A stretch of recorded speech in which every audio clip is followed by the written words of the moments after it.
Hey, what's going on, guys? OJ back here with another video, and today we're going to be talking about every single fight on UFC 326 and predicting them as accurately as possible. Now, I have been in the trenches for this one. I have spent hours and hours studying tape footage for most of these fights. Some of them, I'm not going to lie, I'm just vibe maxing over here.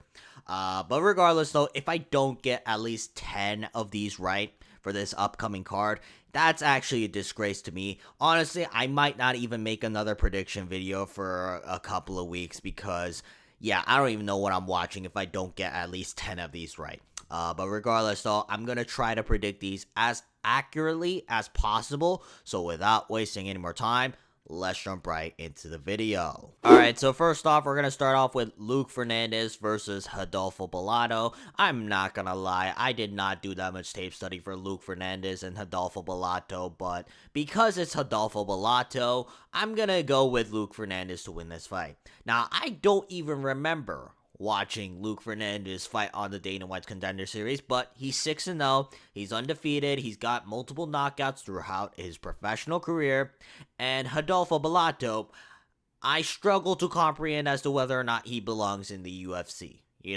At this point, you should be sliming out Paul Craig with little to no resistance, yet ya bitched out of a fight with Paul Craig of all people for some reason. I don't know why you did that, but fair enough, Rodolfo Bellato. But it's not like the upkick will all of a sudden turn the tide of that fight. And even in the other fights he's been having, a draw against Jimmy Crute, who hasn't fought in 2 years, not exactly the best look. A comeback victory against Ihor Potieria. Again, Ihor Potieria is not that good. He got cut from the UFC recently, which kind of sucks, but yeah, it just kind of proves that Rodolfo Bellato, even his win is not that great. He lost to Navajo Sterling, which I guess you could say it's an alright prospect, but Bellato just didn't show me anything impressive in that fight. So I'm going to go with Luke Fernandez to win. Would I be shocked if Rodolfo Bellato wins? Because, not really, because I don't think Luke Fernandez is all that great. But it's one of those fights where you gotta consider, why the fuck would you pick Rodolfo Bellato to win? Would you not feel like a complete retard if you pick Rodolfo Bellato to win a fight in 2026? That's my basic assessment of this fight. So I'm gonna go with Luke Fernandez to get the job done via round 1 or 2 TKO. Alright, so up next we got Jeong Lee versus Gaston Bolanos, aka Ilya Arturo, top Toro. Now, despite looking like the Timu version of Ilya Topuria, I'm gonna go with Jeong Lee on this one. Gaston Bolanos is not that great, alright, unlike Ilya Topuria. Losing to Quang Lee at this point, not the greatest look. And the thing is, Gaston Bolanos, sure, his striking is alright, especially his kicks. I was really impressed with his kicks in some of his fights, but his hands are just so slow. And that's at bantamweight. And sure, you could say, oh, Jeong Lee, he's been chinned by Hyder Emil. He lost a pretty comfortable decision to Daniel Santos. Gaston Bolanos is not Daniel Santos. Alright, Gaston Bolanos, he's like a below average bantamweight, moving up to featherweight, expecting different results. I don't think that's really gonna work. Alright, Jeong Lee, although he doesn't have that many layers into his game, he's got fast hands and he will grit down and scrap with you. And I just don't think Gaston Bolanos can grit down and scrap against an actual featherweight. And I'm not just saying this because Jeong Lee is Korean, alright? So I'm gonna go with Jeong Lee to get the job done. I'm gonna say decision over Ilya Arturo. I wouldn't be shocked if Lee gets a KO in this situation, but I'm gonna go with Jeong Lee to get the job done on short notice against Gaston Bolanos. I'm gonna say by unanimous decision, but maybe there's a TKO in the later rounds. Okay, so I don't really remember watching Rafael Tobias fight on the Dana White's Contender Series, but just off the fact that it's Diyar Nurgozhay, who I'm never going to pick to win a fight in the UFC, I'm going to go with Rafael Tobias to get the job done. I have no idea how Diyar Nurgozhay stayed undefeated, but ever since he's come to the UFC, he has looked incredibly mid against, like, I would say, like, not the greatest levels of competition. You know, Benson Ribeiro got a Kimura submission over Diyar Nurgozhay. And Diyar Nurgozhay is supposed to be the grappling specialist in that matchup. Yet, I just haven't seen any sort of impressive submission defense out of him. Even in the Uran Saltibaldiev fight, like, Uran Saltibaldiev got an Ezekiel choke in an MMA fight. Like, that should not be happening if you're, like, a submission specialist in the UFC. And even on the feet, I've not been too impressed with what Diyar Nurgozhay's really shown me. I don't even know how good Rafael Tobias is, but simply because of the fact that this is Diyar Nurgozhay, I'm gonna go with Rafael Tobias to get the job done. If he has any sort of submission capability, I wouldn't be shocked if there's a submission win, but I've just not been too impressed with what Diyar Nurgozhay has been able to show, so I'm gonna say that Rafael Tobias gets the job done. I'm thinking decision. Alright, maybe it's a flatline KO because he does have a lot of KOs in his UFC career, but I haven't really seen that much of his grappling game, so I'm not too confident in his submission. But if Uran Saltibaldiev can get an Ezekiel choke over you, I wouldn't be shocked if Rafael Tobias can find a way to submit Diyar Nurgozhay in the process as well. Headlining the early prelims, we got Sumudaerji versus Jesus Agular. I'm going with Jesus Agular in this one because I think Jesus Agular is very underrated. And sure, you could say, oh, Sumudaerji, he's a gatekeeper to the top 15. He's had a lot of fun fights against Matt Schnell. You know, I'm gonna say this in the most respectful way possible, but if you're an actual dangerous flyweight in the UFC, you should be able to finish Matt Schnell. But the fact that you couldn't put away Matt Schnell is very concerning. And Sumudaerji, like, sure, he beat Kevin Boras, and Kevin Boras had a fun fight with Emmanuel Rodriguez. But that's because Sumudaerji didn't really have to face the takedown threats, which has been a very big weakness in his game. And Jesus Agular, although he hasn't had any statement-making win, he is very good. All right, his only losses in the UFC are to Rafael Estevam and Tatsuro Taira, and I think outside of that, Jesus Agular has been looking pretty good. All right, he's got very good wrestling. The striking is a little bit concerning, but I'm not worried about Jesus Agular getting knocked out, considering Sumudaerji couldn't even put away Matt Schnell. And overall, Sumudaerji, the way he fights, he just backs up, throws a lot of tippy-tappy shots, and wins via decision unless you can implement any sort of grappling against him. And I think Jesus Agular, yes, he's very short. Yes, he will get picked apart at range. But once he gets the hips and takes down Sumudaerji, I don't see Sumudaerji really getting up as consistently because Sumudaerji has not really shown that throughout his UFC career. All right? Like, Mitch Raposo, like, yeah, sure, he got up against Mitch Raposo every time he took him down.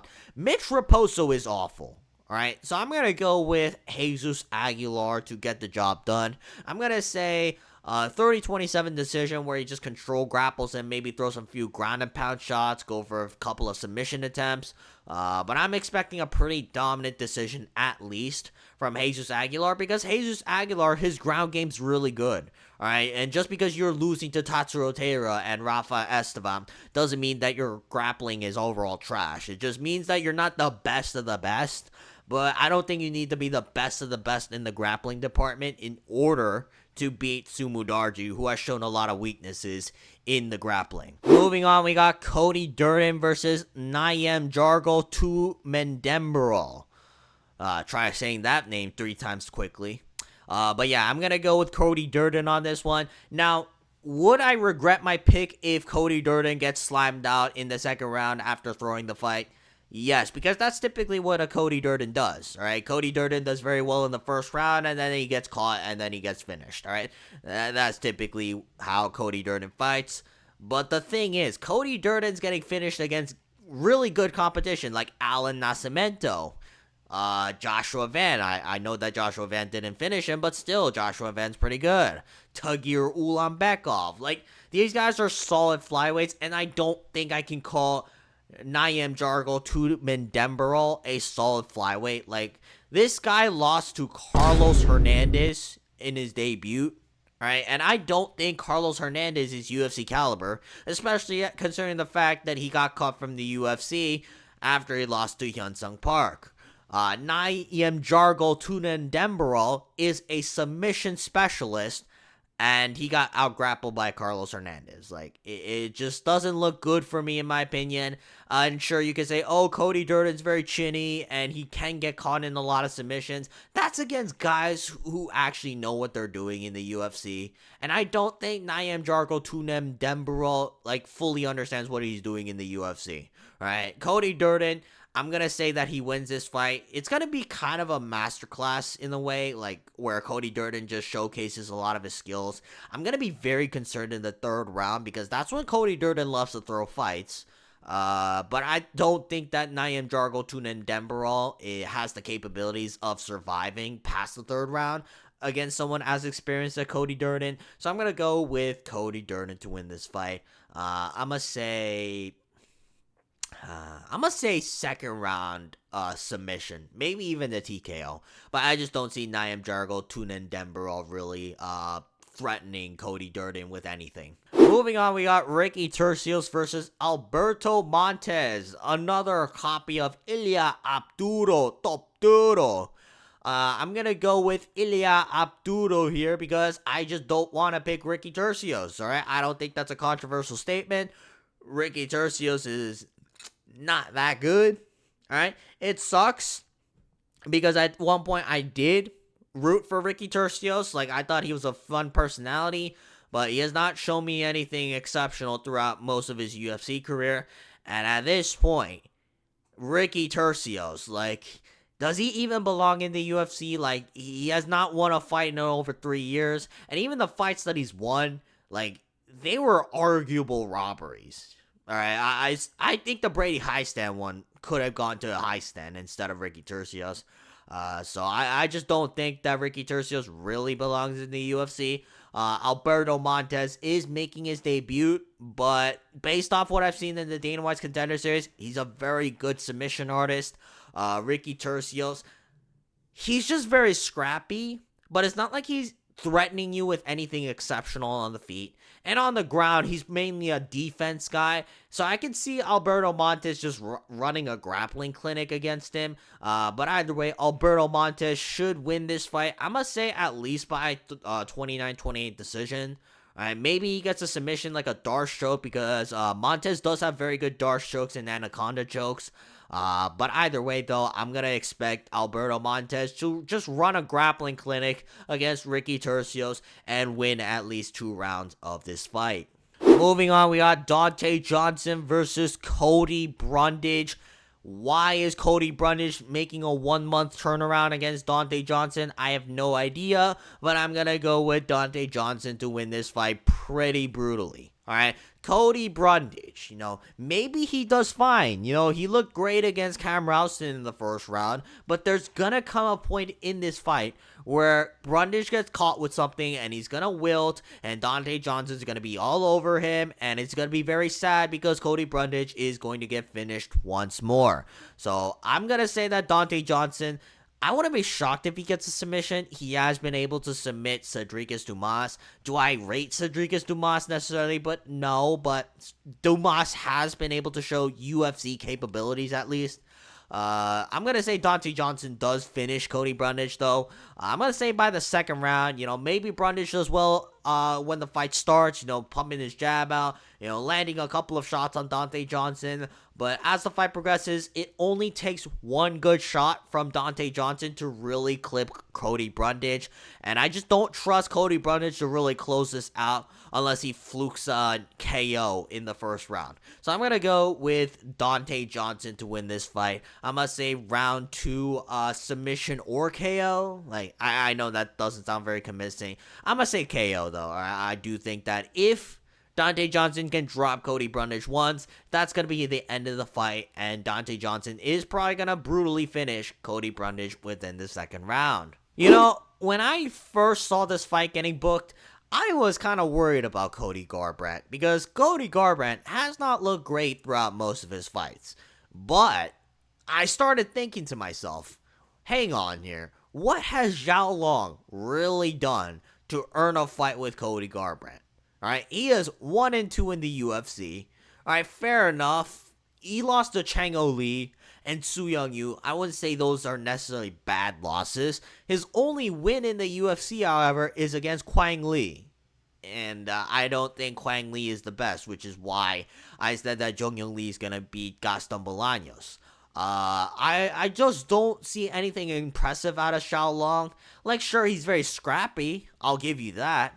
But in the grappling, I don't necessarily think Garbrandt's going to run a grappling clinic, but I just don't see anything exceptional out of Xiao Long's grappling game. And if the fight prolongs, I can see Xiao Long getting slower and slower. I feel like Cody Garbrandt, like, yes, he's very chinny, and he can get clipped. All right, that is a very concerning thing. But I just think that Xiao Long is a lot worse than a lot of the guys that Garbrandt's getting chinned by, or even having competitive fights with. Like, would you pick Xiao Long to beat current day Davis and Figueiredo? Like, the washed version of Davis and Figueiredo? Probably not. I just don't understand how Xiao Long is getting this fight against Cody Garbrandt as if he's an actual prospect. So I'm going to go with Cody Garbrandt to win this fight. I'm going to say round 2 TKO. I think the speed advantage is going to be way too much for Garbrandt. And Xiao Long, like, he has been hit a lot throughout most of his fights. Maybe he catches Garbrandt with something, but it's gonna be very fluky. I see Garbrandt just winning majority of this fight before either getting clipped or just running a clinic against Xiao Long. But either way, I'm gonna pick Cody Garbrandt to win, which I did not think I was gonna say prior to really studying tape, but I'm gonna go with Cody Garbrandt to win this fight. I'm gonna say by decision. Yeah, I'm going to say at least by decision. Maybe Garbrandt chins Xiao Long, but Xiao Long has been proven to be pretty tough. So yeah, I think decision is a pretty safe bet for Cody Garbrandt to win this fight. Moving on, we got Gregory Rodriguez versus Bruno Ferreira. This is a rematch, which is very interesting because Bruno Ferreira did win the first fight. This is kind of a toss-up because on the one hand, I do rate Gregory Rodriguez as a better fighter, but I just think that his weaknesses can be exploited by Bruno Ferreira. You know, Ferreira does have the ability to put your lights out. Like, not being able to knock out Marvin Vettori shouldn't be a blemish on your KO abilities, right? And Gregory Rodriguez has been knocked down multiple times. Bruno Ferreira knocked him out, I think for the first time in the UFC. And Rodriguez has been questionable regarding the chin. But as of recently, I just feel like Gregory Rodriguez has beaten the more impressive competition. And he's overall made better improvements to his game. Like, he is more manageable over the course of 3 rounds. And sure, like Bruno Ferreira, like, he has a KO threat, but he gasses out pretty quickly as well. And in a battle of endurance, I can honestly see Rodriguez pulling out because I don't think neither guy can really get a dominant position in the grappling over each other. And on the feet, like, maybe Rodriguez just gets clipped, but Gregory Rodriguez also has nasty power. You know, he did KO Jack Hermanson in the first round not that long ago. And Rodriguez overall has been more tested in a lot of wars. Like, even the ones that he loses to, like, Cannonier in the 4th round. Like, Cannonier really had to put together something. And I'm struggling to predict whether or not Bruno Ferreira can survive against Cannonier past the 3rd round, right? It's just these little things as the fight progresses that I think gives a slight edge to Gregory Rodriguez. I'm going to go with Gregory Rodriguez, and I'm going to say by decision. You know, I do think that Bruno Ferreira is very scrappy. He can weather the storm at times, but the problem here is that because neither guy is really known for their endurance, I I'm going to go with the guy who has been more tested, though, in the 3-round fights. And the guy who's been tested more in the 3-round wars is Gregory Rodriguez. So I think Gregory Rodriguez should beat Bruno Ferreira. I'm going to say by decision, though. All right, maybe Bruno Ferreira wins the first round or so. But as the fight progresses, I do believe that Gregory Rodriguez has shown me the capabilities to drag out the fight and win via experience. Alright, moving on to Drew Dober versus Michael Johnson. I'm picking Drew Dober to win via racial motivation. I'm just kidding about that. Like, do I think Drew Dober has some sort of cortisol spike whenever he sees a black guy in front of him in the cage? Yes, but that's not the reason why I'm going to pick it. It's just the fact that Michael Johnson, like, yes, he has been looking good as of recently, but against who? Like, Daniel Zellhuber is complete dog shit. We just saw that in the fight with Bobby Green. He fought Ottoman Azaitar. Azaitar's also dog shit. Darius Flowers was clearly not UFC caliber, and Michael Johnson was almost able to lose to him. And I do believe that Drew Dober is slightly better than the guys that he's been fighting, and either making close wars with, or Michael Johnson possibly knocking them out. Right? Then sure, you could say, oh, Drew Dober's got flatlined by Manuel Torres. He hasn't looked the best recently against Kyle Prepelic.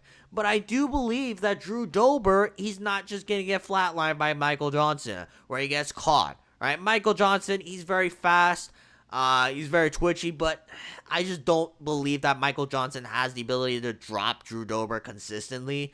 And I do believe as the fight elongates, Drew Dober has shown to prove to be the better stamina. All right, Michael Johnson has been getting fluke chinned multiple times as the fight elongates, and I do believe that Drew Dober is a tough bastard, even though he's at the age of 37. So I'm gonna go with Drew Dober to win a very gritty decision. You know, maybe he just looks really slow, and Michael Johnson is just able to piece him up over the course of 3 rounds because of the speed difference. But I don't think Drew Dober is necessarily going to get walked over throughout the entire fight.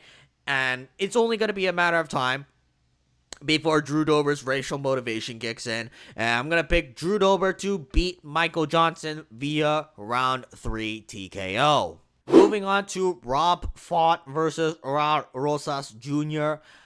I really don't want to do this, but I'm going to go with Raul Rosas Jr. because the thing about Rob Font, alright, it's just the fact that he is so takedownable and so easily controllable. Alright, now if I try to control Rob Font on the ground, chances are he's going to get right back up and beat my ass. Alright, I'm not saying that just anybody can do that. But someone like Raul Rosas Jr., who, although hasn't fought the best levels of competition, and I'll be honest, like, I don't think Raul Rosas Jr. is all that good. I just think stylistically, this is a very tailor-made matchup for Chiwiwis over here. Alright, even if Rob Font tries to mount a veteran comeback as the fight progresses, I just don't see Raul Rosas Jr. getting comeback because he's going to be able to control Rob Font for at least 2 rounds-ish. Alright, where Raul Rosas Jr., he has at least dominant position. I wouldn't be shocked if Rosas Jr. wins this by sub, but I do believe that Raul Rosas Jr. Has the ability to just hold down Rob Font. Like, Rob Font just hasn't shown me the takedown defense abilities for me to confidently pick him against Raul Rosas Jr. Because, on the feet, like, Rob Font has the advantage in the striking, but I don't see a knockout threat necessarily. Like, Rob Font, when's the last time he really knocked someone out? You know what I mean? And Raul Rosas Jr., he's not a Kyler Phillips who just gasses out past the first round. Alright, Raul Rosas Jr., he is pretty solid regarding his cardio. Like, I know the Christian Rodriguez fight happened, but that's because Raul Rosas Jr. tried to run over Christian Rodriguez like a brick wall. But I do believe that Rosas Jr. has learned from that fight, and overall I'm gonna say the grappling difference is gonna be a little bit too much for Raul Rosas Jr. Here's the other thing, like, I could see a crafty vet decision from Rob Font, but if Rob Font just loses, it's just like, what the fuck are you doing picking Rob Font? Alright, he's getting held down by like fucking Gene Matsumoto, he's getting held down by Kyler Phillips in the first round. And overall, he's not been looking great over the last, 2-3 years. All right, so I'm going to say that Raul Rosas Jr. wins this. I don't even think Rosas Jr. is good, but we all know this as well. If this fight goes close, all right, if there's a close decision, it's automatically going to go to Rosas Jr. because that's what the UFC wants. So I'm going to go with Raul Rosas Jr. to run a grappling clinic against Rob Font. At least hold him down and just not let Rob Font do anything for at least 2 rounds. But either way, I'm going to go with Raul Rosas Jr. to get the job done against Rob Font over the course of 3 rounds. Moving on, we got Caio Borralho versus Reiner de Ridder. I'm going with Caio Borralho in this one. I know Reiner de Ridder, he is good. And I do believe that his fight with Brendan Allen, we shouldn't look too deeply into it, but it's just all of the fights that I've seen from RDR, it's just man, this guy is unbelievably open on the feet. GM3 dropped him. Bo Nickel, he was having a lot of success against Bo Nickel, to be fair, but that's because Bo Nickel, I just don't think he's ranked caliber. Even in this fight with Robert Whittaker, which he did grit down and win, but Robert Whittaker was able to drop him, and at this point, if you're getting dropped by Robert Whittaker, I don't know about that, alright? Now, do I necessarily think that Caio Borralho's, leagues above Robert Whittaker on the feet? Not necessarily, but I do think that Caio Borralho, he is not, that tiny for middleweight, alright? Robert Whittaker, he's very skilled, but he's 6 feet tall and he's clearly undersized for the middleweight division. Whereas Caio Borralho, I would say he's not as quick as Whittaker, but he is pretty quick. He has got the same karate blitz style, and he's got a sharp jab that I do believe that Reiner de Ridder is going to have to respect. And Caio Borralho, losing to Nasruddin Imavov doesn't mean that you're absolute dog shit on the feet, right? He had a pretty competitive fight with Nasruddin Imavov, and Imavov did have to use a bunch of eye pokes in order to win that fight. And overall, I just think there's a massive difference on the feet between Caio Borralho and Reiner de Ridder, alright? And you could say, Borralho hasn't been tested by the grappling all that much. He did beat Brendan Allen in the grappling match. Now, I'm not saying that automatically translates into a win necessarily for Caio Borralho, but it's I don't really see any grappling trouble for Borralho here. I've been saying that Borralho's best attributes is his jiu-jitsu, and I don't see Reiner de Ridder really ragdolling Caio Borralho early, so I'm going to say that Caio Borralho just pieces up Reiner de Ridder. I would not be shocked if there's a KO because Reiner de Ridder has been dropped multiple times by people who, let's just say, we don't count them as exactly knockout artists. So I'm going to go with Caio Borralho to possibly finish Reiner de Ridder. I'm going to say round 2 or 3 TKO. Yeah, I'm going to say that Caio Borralho, defends all the grappling, gets away from the clinch, pieces up Caio Borralho in the boxing range. I don't think the knees up the middle are going to be as available for Reiner de Ridder because Caio Borralho, although he's not as big as RDR, he's pretty big for middleweight as well. I just think that Borralho has the speed advantage, which is very apparent when you put them side by side together. So I'm going to go with Caio Borralho to possibly TKO Reiner de Ridder in the second round. Yeah, you know what? I'm believing in Caio Borralho to make a comeback statement and get the job done via round 2 or 3 TKO. Moving on, we got Max Holloway versus Charles Oliveira. Here's the thing. My head tells me that Max Holloway's going to win this one because Max Holloway's the much faster fighter and he has more ways to win. I wouldn't be shocked if Holloway flatlines Oliveira, although, I don't want that to happen, but I wouldn't be shocked by it. And also, Holloway does have the ability to drag out the fight and win a decision. But the thing here, alright, and I'm going to speak from my heart, alright?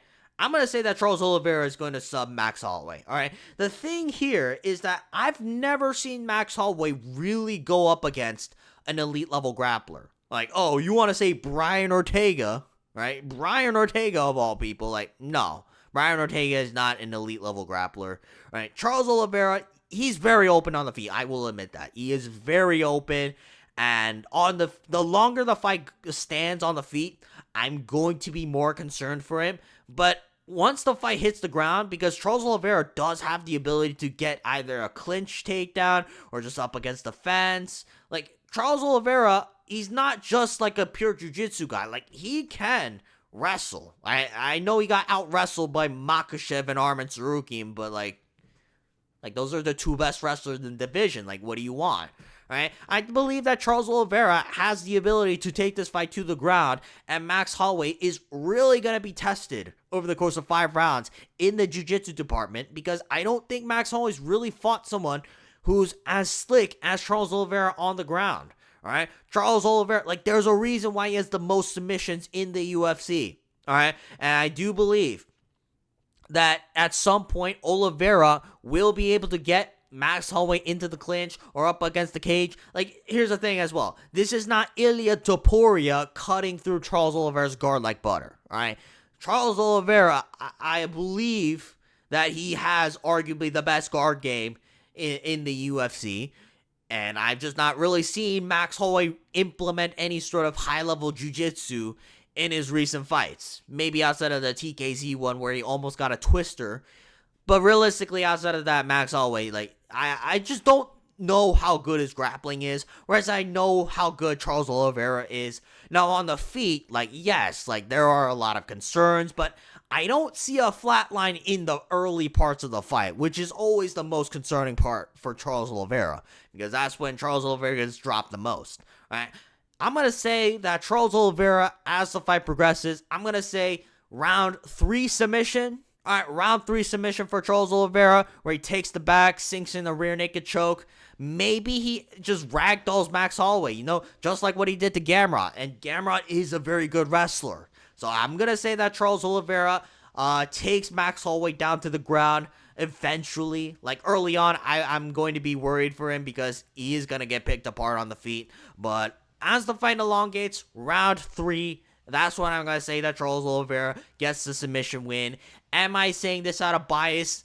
Kinda, but I do believe this is reasonable. I'm going to say that Charles Oliveira beats Max Holloway via round 3 submission. Alright, that's going to be it for this video. If you guys want to see more videos like this, please make sure to like and subscribe so we can monetize this channel. But leave a comment down below what you guys think about the main event prediction, as well as any other fights. Leave your suggestions as to who you believe is going to win, or who you want to win. But otherwise, leave any comments down below for video suggestions you have for me. And outside of that, I will see you guys next time. Peace.